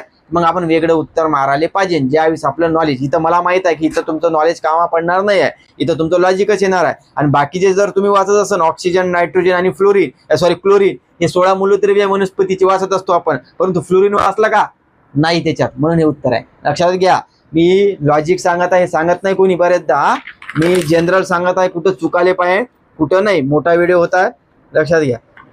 त्यानंतर विचारलं होतं आपल्या हेलॉइड्स विचारलं होतं, समन्वय सुख. आता इथं बघा, मॅग्नेशियम कोबाल्ट विचारलं. मॅग्नेशियम कोबाल्ट जे आहे 16 मूलद्रव्य वनस्पतीचे वाचत असतो. बेरिलियम वाचला का आपण? बेरिलियम बॅटरी गिटरी मध्ये वापरत असते वाटते, हा लक्षात घ्या. हेलोइड्स आपण इथं माहित नसला चालते, परंतु आपण बेरियम लिहायला पाहिजे, कारण मॅग्नेशियम आणि कोबाल्ट मागचा एक क्वेश्चन तसा होता आणि वेगळं नाव आहे ना बेरिलियम म्हणून. वरीलपैकी एकही नाही लिहायचंच नाही. त्यानंतर ॲलोट्रॉपर विचारला होता 0 - 1 + 1 2. इथं तुम्हाला डाऊट घेऊ शकते आणि अशा वेळीच नाही का +1 लिहायचा का प्लस मायनस हे तुमचा प्रश्न आहे. इथं 50 जाऊ शकता. कधी कधी असं वाटतं की 0 आला तर 0 आपल्याला कसं हेवी ठरते, आहे 0 लिहू शकतो आपण. इथं बरोबर आहे, काही ठिकाणी 0 आला तिथं चुकीचं आहे. काही ठिकाणी बरोबरीन, काही ठिकाणी चुकीन. जसं आता इथं +1 +- आहे का नाही, तर इथं तुम्ही कॉमन न जाऊ शकता बाय 1 किंवा -1 इथं चुकणं अपेक्षित आहे. कॉमन न गेलं तर हे अभ्यासाचा भाग नाही. आता एकमेकात न मिसळणाऱ्या दोन द्रवापैकी एका द्रवाचे द्रवामध्ये कोलाइड प्रसारतात. आता बघा इथं फेस आणि जेल ते पर्याय तुम्ही काटलाच असेल. इथं 50 झाले द्रावण किंवा इमल्शन. आता तुम्ही मला सांगा, आपण द्रावण वाचत असतो, द्रवामध्ये एका द्रवाचं दुसऱ्या द्रवात रूपांतर झालं तर त्याला काय म्हणतो आपण? द्रावण. हे फार जनरल आहे, बरोबर आहे. इमल्शन शब्द कसा आहे? नवीन वाटते. आणि इमल्शन मध्ये काय कीवर्ड आहे माहिती आहे का? एकमेकात न मिसळणारे म्हणतात. आणि द्रावण काय म्हणते? एकमेकात मिसळणारे म्हणतो. हे तेव्हा आलं नसन तर असं पाहायचं की बा द्रावण तर बा सोल्युशन देत आहे, बा बेसिक आहे, आणि इमल्शन शब्द नवीन आहे, तर मग न्यू आन्सर असण्याची शक्यता जास्त असते सायन्समध्ये. हे तुम्ही पहा एकदा. त्यानंतरचा पहा व्हिडिओ मोठा होत आहे, परंतु तुम्ही नाही का याच्यामध्ये नाही का जनरल सेन्स सांगत आहे बघ नेमकं काय कंबाईन वाल्यासाठी सुद्धा नाही का हेल्पफुल ठरू शकते आणि राज्य सेवावाल्यांना तर होतेच. लक्षात घ्या, क्लोरो ॲप्निकॉल आहे. आपण अभ्यास करत नाही या गोष्टीचा, लक्षात घ्या. पहिला प्रश्न आहे तुमचा, क्लोरो ॲप्निकॉल आपण वाचत नसतो. मग अशा वेळेस आपण ॲप्रोच वापरत असतो PIQ वरून की बघा पर्यायामध्ये पहा नॅरो स्पेक्ट्रम, ब्रॉड स्पेक्ट्रम आणि लिमिटेड स्पेक्ट्रम आपल्याला विचारला आहे. तर या 3 पैकीच उत्तर असणार आहे 100%. हे तुम्ही लक्षात घ्या. आणि माहित आहे का, तुम्ही जुने प्रश्न पहा, जिथं अशी ब्लँक रेषा असते ना, ब्लँक, तिथे एकच उत्तर असते. म्हणजे एक म्हणजे इथं 4 दिलेले आहे ना आपल्याला ऑप्शन मध्ये, तर इथं मल्टिपल मध्ये ऑप्शन उत्तर नाही राहत, एकच राहणार. एकदा होऊ शकते किंवा 3-4 क्वेश्चन पैकी एक क्वेश्चन असा झाला की त्याचं उत्तर नाही का त्याने मल्टिपल मध्ये दिलं, नाही तर सिंगलच ऑप्शन उत्तर राहते. लक्षात घ्या. आणि आपल्याला आता इथं माहित आहे की बा या त्यांनी 3 द्यायचं कारण काय? 3 पैकीच असणारच आहे ना. 3च गोष्टी असते, नॅरो, ब्रॉड आणि लिमिटेड. याच्या बाहेर असते का? नाही. म्हणजे या 3 पैकी उत्तर आहे. परंतु एकाशी दोन्ही असणार का? नाही. म्हणजे AB सोबत येणार नाही आणि AC येणार नाही आणि BC येणार नाही. मग असे ऑप्शन 2-2 वाले कटून जाते. राहिलं काय? फक्त 1, 2 नंबरचं B आणि 4 नंबरचं ऑप्शन D. तर मग आपल्याला माहित आहे या 3 पैकी एक तर असणारच आहे, म्हणून उत्तर आहे ते B. जंतुनाशक औषध नाही घेत, कारण की आपण पर्याय चाललो. हे तुमचा अप्रोच असेल तर पहा, नसेल तर तुम्ही असा अप्रोच ठेवा. त्यानंतर आपल्याला विचारलं होतं खनिज आम्ल. खनिज आम्ल हा प्रश्न नाही का, जसं आपण पाहिलं तर ऑक्झॅलिक आम्ल नाही का आपल्याला पालक याच्यामध्ये असते, तर आपण टमाटर मध्ये, तर त्यावेळेस आपण एलिमिनेट करू शकतो. परंतु जर माहितीही नसलं, इथं विचारले आम्ले किती आहे, बरोबर आहे, इथं विचारले आपल्याला आम्ले, तर आपल्याला एकापेक्षा जास्त उत्तर असणं अपेक्षित आहे. इथं जर विचारलं असतं चुकीचं कोणतं, तर A किंवा D पैकी मारला असता आपण. कारण की कमीत कमी चुकीचे आणि मॅक्झिमम जास्त बरोबर असते. सल्फ्युरिक आम्ल, नायट्रिक आम्ल, हायड्रोक्लिक आम्ल हे दान बरोबर आहे. काही जणांनी डाऊट घेऊ शकते हायड्रोक्लिक आम्लावर, परंतु इथं आपण लॉजिकने झाले पाहिजे. त्यानंतर आता पॉलिटिक्सचे बघा, आपल्याला विचारलं होतं BN राव घटना समिती अध्यक्ष आहे. इथं बघा, इथेही लॉजिक कसं आहे बा, इथं आपण पर्याय 50 देतो. चुकीचे विचारलं, चुकीचे कमीत कमी असण्याची शक्यता आहे. आणि ऑप्शन मध्ये D आणि C 2 पैकी उत्तर आहे. परंतु आपण आपण प्रश्न पाहू, BN राव घटना समितीचा म्हणजे घटनेचा मसुदा ऑक्टोबर 1997 तयार केला. हा प्रश्न रिपीट आहे कंबाईनचा. परंतु आपल्याला जर नाही कळलं तर आपण मसुदा समितीला लिंक करतो की मसुदा समिती स्थापना 29 ऑक्टोबर 1947 आहे. हे तर घटना ऑक्टोबर 1947 म्हणताय, तर मग आपण इथं चुकू शकतो इथं, लक्षात घ्या. परंतु जर आपण इथं जर गेलं तर आपल्याला CD पैकी उत्तर मारायचं आहे. परंतु यांनी काय म्हटलं, घटनेच्या मसुद्यामध्ये 310 आणि 8 अनुसूची आहे, आणि BN राव यांनी काय सांगितलं 243 आणि 13 अनुसूची आहे असं त्यांनी म्हटलं. इथं काय दिलं आहे त्यांनी, C चुकीचं, आपण 50 येऊ शकतो. आणि आपल्याला माहित आहे 2 पैकी एकच बरोबर असणार आहे, C किंवा D, कारण की दोन्ही मध्ये कलम आणि अनुसूची विचारले आहे, हे एकमेकाला कॉन्ट्रॅक्ट आहे. 2 पैकी एकच असणार आहे आणि ऑप्शन त्यानुसार जायचं आपल्याला C किंवा D पैकी. तर मग आपण काय करतो, 243 कलमी आणि 13 अनुसूची असू शकते का, हे आपण घेऊ शकतो. कारण की आपल्या घटनेमध्ये 395 कलमी आणि 8 अनुसूची होत्या, तर आपण त्यावेळेस हे काटू शकतो. हे आपण तिथं आलं पाहिजे, कारण की आपण जर तिथं गृहीत धरलं 395 होते बा हेच होय, मग आपण D कडे जाऊ शकतो. पण इथं उत्तर काय आहे C, आणि आपण कमीत कमी ऑप्शन झाले पाहिजे उत्तराकडे चुकीचे विचारल्यामुळे. हे तुमचा 50ला आहे. कोणी सी लिहिलं असेल, कोणी डी.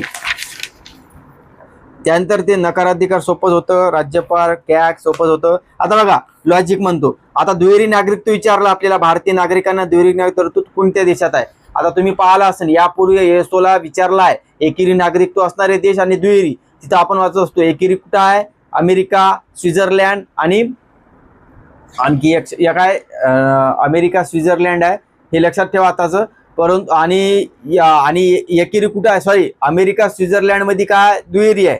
ब्रिटन, कॅनडा आणि भारत इथे एकेरी आहे, हे आपण पाठ करतो. पण ऑप्शन मध्ये तसे आहे का, नाही. मग आपण काय करू शकतो, पहा ऑप्शन जायचं. मग आता तुम्हाला फिनलँडची दुहेरी नागरिकत्व आहे का माहित आहे का, तिचे राज्यघटना वाचतो का आपण, नाही. इस्रायलची वाचतो का, नाही. सायप्रस, पोर्तुगालची वाचतो का, नाही. मग इथं तुमचा अप्रोच असला पाहिजे लॉंग, म्हणजे सर्व बरोबर. इथं जर तुम्ही म्हटलं मी फिनलँडले काटत आहो, म्हणजे अर्थ काय होते माहिती आहे का, तुम्हाला फिनलँड बद्दल माहिती आहे की तिथे एकेरी नागरिकता आहे म्हणून, असं होते. म्हणून अशा अप्रोचले काय मारायचं, अननोन क्वेश्चनले पॉझिटिव्ह, म्हणजे वरीलपैकी सर्व. म्हणजे आपण वाचत असतो का हो तिची राज्यघटना, नाहीच नाही. एवढं कुठं आपल्या राज्यघटनेचे प्रश्न चुकते आपले, तिची काय वाचणार. मग असा अप्रोच पाहायचा, बरोबर हे वरीलपैकी सर्व आहे. हे कंबाईंड वाल्याने पाहायचा, लक्षात घ्या तुमची मार्क वाढू शकते. त्यानंतर अयोग्य विचारलं होतं आपल्याला कोणाबद्दल, आपल्या राष्ट्रपतीचा जो दयाचा अधिकार आहे याबद्दल. आणि हे प्रश्न बरेचदा आलेले आहे, इथं काही चुकण्याची काही अपेक्षा नाही आहे. आणि 77वा प्रश्न टफ होता, म्हणजे कोणता, बी सेट मधला. आपल्याला कांगारू जे विचारलं होतं उत्तर, गिलोटीन. आता इथं आपण बऱ्याच जणांनी गिलोटीन लिहिलं असेल, मी सुद्धा लिहिलेलं आहे गिलोटीन. इथं आपण चुकू शकतो, हे लक्षात घ्या. कारण आपल्याला यावेळी गिलोटीन आलं होतं, तर गिलोटीनचा अर्थ काय होते माहिती आहे का, आता तुम्ही लक्षात ठेवा. आता आपण चुकलो, हे प्रश्न काय चेंज होणार नाही हा. गिलोटीनचा अर्थ होते बा, एखादी गोष्ट चर्चेशिवाय ज्यावेळेस नाही का मतदानास टाकली जाते त्याला आपण म्हणतो गिलोटीन. हा फक्त चर्चेशिवाय म्हणतो. पण इथं काय कीवर्ड आहे माहिती आहे का, चर्चा केली बा.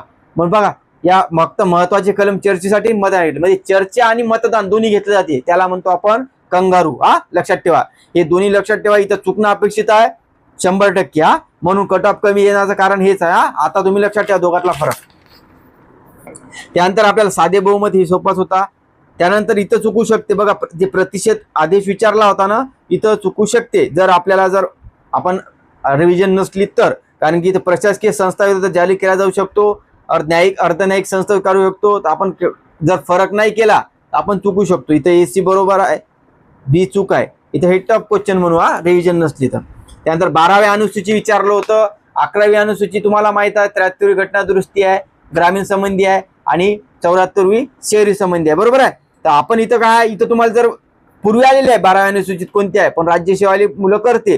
परंतु इथं कॉमन सेन्स होता की 12व्या अनुसूचित शहरासंबंधी इथे ग्रामीण भागातल्या गोष्टी येणार का, नाही. तर मग याच्यात 3 नंबरचा ऑप्शन मध्ये काय, ग्रामीण गृहनिर्माण, म्हणजे इथे ग्रामीण आहे, म्हणजे इथे पाहावं होतं शहरी गृहनिर्माण, म्हणून इथं चूक आहे. जर आपल्याला पर्याय पाहायला वरीलपैकी सर्व आहे का, नाही. म्हणजे आपल्याला एक काटाचा आहे, आणि एक काटणं म्हणजे याच्यात पाहायचं कीवर्ड काय भेटते. वाचले तुम्ही पर्याय, तुम्हाला ते ग्रामीण व्याख्येवरून समजते की 12वी शहरामध्ये आहे, म्हणून याचं उत्तर येते.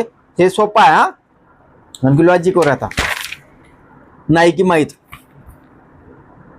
त्यानंतर आंतरराज्यीय परिषदचाही सोपाच होता, कारण की आपण वाचलेलं राहते आंतरराज्यीय परिषद. कारण की 28 मे 1990ला सरकार स्थापन झाली होती. जर कोणी डाऊट घेतला तर चुकू शकते. आता इथं बघा, इथे निगेटिव्ह बोलत आहे बघा. मी आता उत्तर कुठं बरोबर येते ते 3 नंबरचा होता, भारताच्या राष्ट्रपतींनी या अधिकाराचा आजवर वापर केलेला नाही. आजवर वापर केलेला नाही. अनुच्छेद क्रमांक 263 अंतर्गत आजवर कोणती आंतरराज्यीय परिषद स्थापन झालेली नाही. म्हणजे किती निगेटिव्ह चालत आहे, तुम्हाला समजत आहे का, खूप निगेटिव्ह जात आहे. म्हणजे इथं अधिकाराचा आजवर वापर केला नाही म्हणते, आजवर म्हणजे कधीच वापर केला नाही. फार एक्स्ट्रीम लेवलवर चुकीच दाखवत आहे, म्हणून हे विधान चूक आहे, बरोबर आहे. म्हणजे इथं ज्या व्यक्तींना माहिती नाही त्याला सुद्धा उत्तर येते, असं तुम्ही पहा. नाही तर तुम्ही म्हणसाल मला एबीच माहित होतं मी सी वर केलं नाही, असं नाही होत. हे काही ठिकाणी लॉजिक येते. मूलभूत कर्तव्य विचारलं होतं, राष्ट्रीय आयोगाने शिफारस केली होती. याचं वरीलपैकी सर्व लिहिणं अपेक्षित आहे. आयोगाने एबी दिलं, इथं चुकणं अपेक्षित आहे. कारण की अशा गोष्टी, ज्या गोष्टी चुकायच्या आहे ते चुकायचं आहे, पण अप्रोच तुमचा सेमच असला पाहिजे. आपण राष्ट्रीय आयोग शिफारशी वाचतो का, नाही. मग इथं मी पाहताना काय करीन, पाहतो की पॉझिटिव्ह निगेटिव्ह आहे का, तर नाही आहे तर मी बरोबर धरी, कारण की सर्व वाक्य आहे. जर असं म्हटलं असतं मी प्रश्न आयोगाने असा फ्रेम केला असता, कर भरणे सोडून बाकी इथं तुम्ही निगेटिव्ह बोलत आहे, कर भरणे ऍड असू शकते, मग इथं चूक आहे असं करू शकता हा, कारण की कीवर्ड पाहायचा आपल्याला, कारण की अशा गोष्टी तुम्हाला समोर नेणार आहे.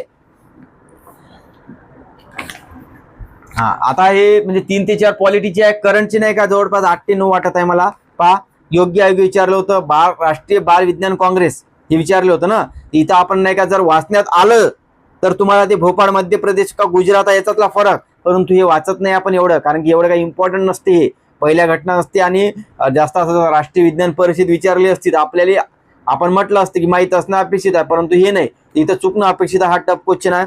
त्यानंतर विचारलं होतं आपल्याला माहिती तंत्र कोणत्या राज्यात स्थापन केली. इथं अप्रोच बघा, मी लॉजिक अप्रोच कुठे चुकत आहे ते सुद्धा सांगत आहे, हा इथं चुकाचं आहे. त्यानंतर हे विचारलं होतं इथं वरीलपैकी सर्व, कारण की तुम्हाला माहित नसणं आहे की माहिती केंद्र तामिळनाडू आहे का, उत्तर प्रदेश आहे, गुजरात आहे, महाराष्ट्र आहे का, सिक्कीम आहे. हे विधान तुमचं चुकणं, म्हणजे इथं तुम्ही वरीलपैकी सर्व जायचं, इथं चुकणं अपेक्षित आहे. इथं जर तुम्ही म्हटलं मी बीसीई मारत आहे किंवा आयोगाचं उत्तर आहे जे बीसीई किंवा एडी मारत आहे, याचा अर्थ काय होते का, तुम्ही बाकीचे जे 2 राज्य एलिमिनेट केले हे तुम्हाला माहित होतं की याच्यात येत नाही फिक्स, असं नाही होता. अशा क्वेश्चनला लॉंग अप्रोच मारायचा, हा लक्षात घ्या, काटाचं नाही, सर्वांसोबत याचं. आता बघा, प्रधानमंत्री धान्य कृषी योजना जी आहे हे टफ क्वेश्चन होता, लक्षात घ्या. पहिलं सेंटेन्स दुसऱ्या सेंटेन्सवर डाऊट येत नाही, परंतु इथं बघा आपण वरीपैकी सर्व घ्यायला पाहिजे, इथं चुकणंच अपेक्षित आहे, कारण की ते चतुस्तरीय आहे का तृतीयस्तरीय आहे हे लक्षात येत नाही, कारण की आपण वाचत नसतो, आणि ज्या गोष्टी वाचत नाही आपण त्याला आपण बरोबर धरायचं. इथं चुकणं अपेक्षित आहे, टफ क्वेश्चन आहे. त्यानंतर ते 8वा वेतन आयोग तर माहित आहे आपल्याला. 38वे राष्ट्राध्यक्ष विचारले चिलीचे. आता बघा, इथं जर तुम्हाला काहीच माहिती नाही आहे तर आपल्याला काय मारणं अपेक्षित आहे की मोठं सेंटेन्स उत्तर आहे हे मारायचं, कारण की ते नाव कसं देत आहे तुम्हाला हिंट देत आहे की मला मार, कारण की मी तिथं नाव बघा ना, जोस अँटोनियो कास्ट्रीट असं नाव वेगळं आहे, त्यामुळे उत्तर आहे, असं लॉजिक आहे याचं. हा, त्यानंतर बघा, चाबार बंदर टफ क्वेश्चन होता, कारण की बघा मी डायरेक्ट सांगतो तुम्हाला की याचं उत्तर दिलं आयोगाने ACD बरोबर, परंतु आपण जर डी सेंटेन्स वाचला, कारण की एवढं डीप वाचत नसतो. 2026च्या अर्थसंकल्पात चाबार बंदरासाठी कोणत्या निधीची तरतूद करण्यात आलेली नाही आहे. इथं काय म्हणते, कोणत्या निधीची तरतूद केली नाही म्हणते, हे विधान निगेटिव्ह आहे. आपल्याला वाटते की चाबार बंद काहीतरी तरतूद केली असेल ना, म्हणून आपण याला एलिमिनेट करतो, म्हणून हे विधान जर आपण डी चुकीचं केलं तर आपण पोहोचतो ABC वर, आणि इथं तुम्ही चुकलेच पाहिजे. जे म्हणत आहे ना नाही चुकले पाहिजे, म्हणजे तुमचा करंटचा अभ्यास खूप आहे, म्हणजे ज्या व्यक्तीचं वाचून आहे त्यालाच आलं पाहिजे ना, जे व्यक्तीला वाचून नाही त्यांनी याच अप्रोचनं जायचं, कारण की निगेटिव्ह बोलत आहे चूक, म्हणून इथं चुकणं अपेक्षित आहे. हा टफ क्वेश्चन आहे, इतकं डिटेल नाही. ते आपल्याला विचारलं होतं वर्ड पॅलॅटिस ग्रॅटपिस सुवर्ण गिरणं, हे बी सुद्धा टफ क्वेश्चन होता, हा लक्षात घ्या. परंतु इथं तुम्ही कॉमनले झाले पाहिजे, तुम्ही इथं 50 आले पाहिजे होतं, कारण की आपल्याला माहित नाही आहे. तर आपण पाय सुवर्ण किती आहे, 75 म्हणजे आपण 2 आणि 3 पैकी उत्तर लिहायले पाहिजे. त्यानंतर रौप्य विचारले आहे, तर रौप्य वाचा बरं, 69, 64 आणि 69 काय दिसतं रौप्यमध्ये, 69 कॉमन, म्हणून आपण डायरेक्ट ऑप्शन 2 नंबर मारू शकतो कॉमन न. हे असं पाहायचं आहे तुम्हाला, कधी अननोन, जिथं तुमचं ज्ञान कमी पडते तिथंच वापरायचं, जिथं तुमचं ज्ञान आहे तिथं तुम्ही चुकवायचं नाही, तुमच्याच येणं जायचं जिथं ज्ञानाच्या बेसवर आहे. त्यानंतर हे नोबेल पारितोषिक सोपंच होतं. खुशावती जर वाचलं नसेल तुम्ही तर तुम्ही कन्फ्युजन होऊ शकता त्यामध्ये.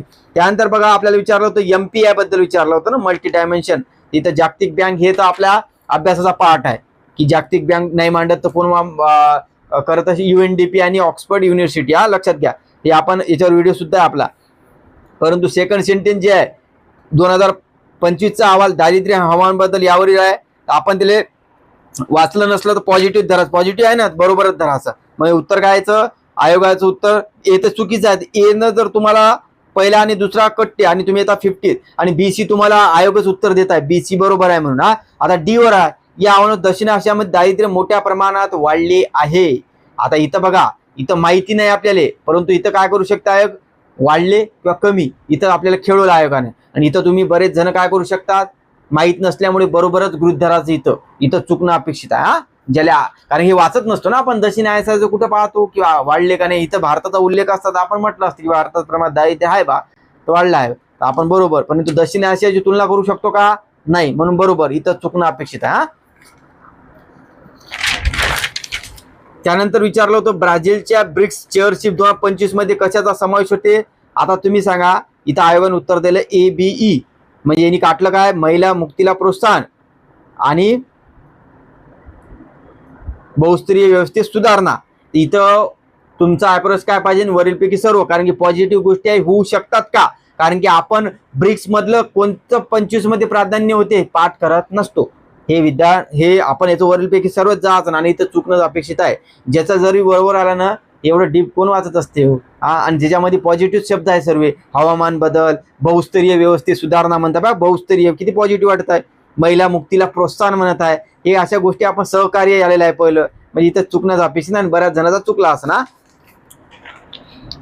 त्यानंतर बघा, भारताचा आर्थिक अहवाल 2025 नुसार विचारलं होतं. सर्व हे वाचल्यावर तुम्हाला समजते की आर्थिक अहवाल वाचत नसतो. पर्याय जर वाचले तर तुम्हाला सर्व पॉझिटिव्ह दिसते, म्हणून याचं उत्तर वरीलपैकी सर्व बरोबर आहे. जे वाचलेलं नाही त्याला हेच करायचं नाही. त्यानंतर बघा, आपल्याला विचारलं होतं सुरेश कलमाडी यांनी कोणत्या आशियातल्या स्पर्धेचे अध्यक्षपद भूषवले, बरोबर आहे. हे विधान आपल्या काय अभ्यासाचा पाठ नाही, यांचं निधन झालं होतं म्हणून विचारलं, पण एवढ्या डीप काय क्वेश्चन आपण वाचत नसतो. परंतु आपल्याला इथं जायचं आहे 50, बरोबर आहे. बघा पर्यायामध्ये पहा, 1990 ते 2000 आहे का कॉमन, काय आलं कॉमन 2000, आणि चौथा पर्याय 2000 ते 2013. म्हणजे तुमचं 50 आलेलं आहे. तुम्ही 1 किंवा 4 पैकी मारायला पाहिजे. कशावरून, अभ्यासावरून नाही, फक्त PIQ वरून मी लॉजिक पाहिलं, कॉमन गोष्टी घेऊन. इथं चुकणं अपेक्षित आहे. हा टफ क्वेश्चन आहे. इथं तुम्ही काय मारता वेळेवर, म्हणून म्हटलं नशीब काय.